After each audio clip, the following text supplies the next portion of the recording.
اسم من محیدین هستم، اهل کمر. من هارون جلو هستم از کشور بورکینافاسو. من محمد مزمل از کشور اوگاندا. من از بورکینافاسو اومدم. من در کشور پاکستان هستم. بنده از کشور افغانستان هستم. بنده از هندوستان هستم. از پاکستان هستم. از کشور بنگلادش هستم. از پاکستان. از کشور عربستان سعودی. از کشور نیجریه. من از ایالات متحده کن اند سلوغون اومدم. یک کلمه بزرگ و طلایی گفت که ما در اینجا صاحب خانه هستیم. مقام عظما یک کلمه بزرگ به زور گفت، زور زد گفت، زر زد گفت، کی گفت من طلبه گم نمیشم. چرا نمیشی؟ کاری که عظما میکنه آدم رسوا میکنه. من دلم عظما رو میخواد، کسی ما رو نمیخواد. الله دلم مثل که زور زد گفت یه چیزی. ما چند روز اصلا خواب و خوراک نداریم به خاطر عشق رهبر. چند روز بنده خدا شب و روز ندارم. خانم کی آقا میاد؟ خانم کی آقا میاد؟ ای وای خانم کی آقا میاد؟ خانم کی آقا میاد؟ ما اصلا خواب و خوراک نداشتیم. اصلا هیچی نمیتونستیم، نه بخوریم نه بخوریم. ای آقا اومدن، حالا بدید بخوریم. ساندویچ بخوریم، بخوریم. آقا بخوریم. وقتی حاج آقا فرمودن که شما غریبه نیستید، شما مهمانی هم نیستید، شما اهل وطن هستید.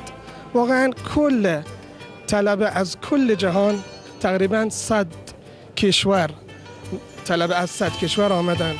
فکر میکنم کل طلبه گریه کردن. این خیلی خیلی خیلی مؤثر بود.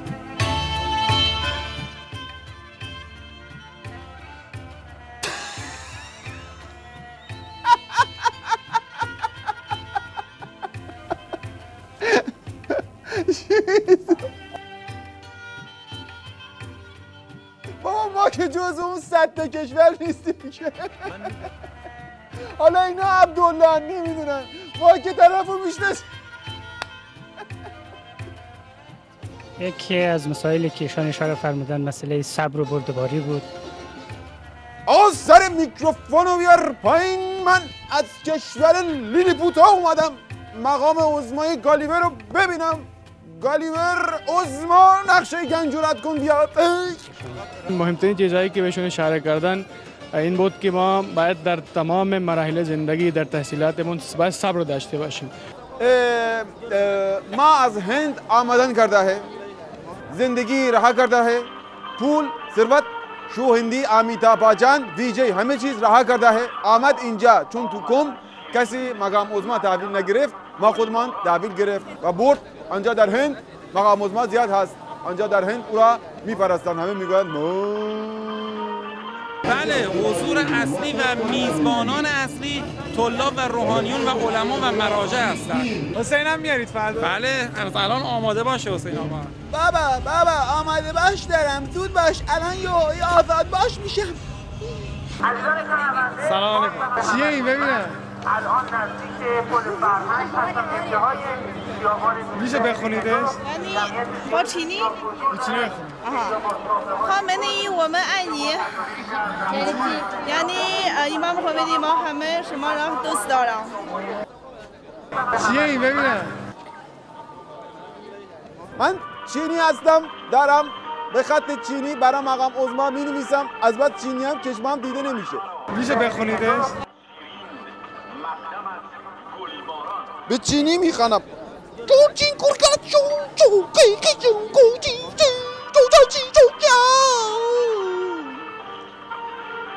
یعنی سلامی به گرمی آش رشته با پیازداغ روش نوشته تریبت منو کشته. برای مقام عظما. Jangan dijadikan hanya sebagai perasaan, tetapi jadikanlah sebagai kecintaan yang teraplikasi dalam kehidupan kita sehari-hari insyaallah. فارسی این است که من میخوام صدای دلم را به شما بگم که بیا این عشق ما را فقط عشق احساساتی نمونه، یعنی عشق ما را به زندگی ما را سریان پیدا کنه. یعنی این عشق رهبری که داریم عشق احساساتی فقط نشه، ولی عشق که همراه با اجرا کردن،